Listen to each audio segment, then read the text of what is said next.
Today we're going to do a little tutorial on how to create a local user on any Windows-based machine.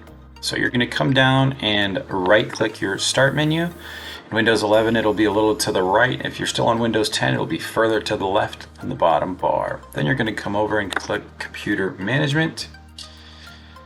Then once Computer Management is open, you're going to select Local Users and Groups. You're going to select Users. You're going to right click in any of these open space. You're going to select New User.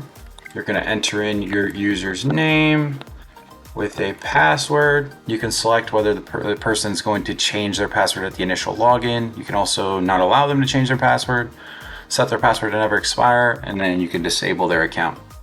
Then once you're ready, you'll click Create. The user will be created. Then you can also adjust the user's role on the machine. If you want them to have administrative rights, you'll double click the name of the person. You'll come over to Member Of. You'll select Add. You'll enter in administrators. Now, once you give them administrative rights, the user can install, download, pretty much do anything like the initial user on the machine. If you don't want that, you can also remove people from groups in the same way. You also want to make sure you apply permissions at the bottom. And that's it.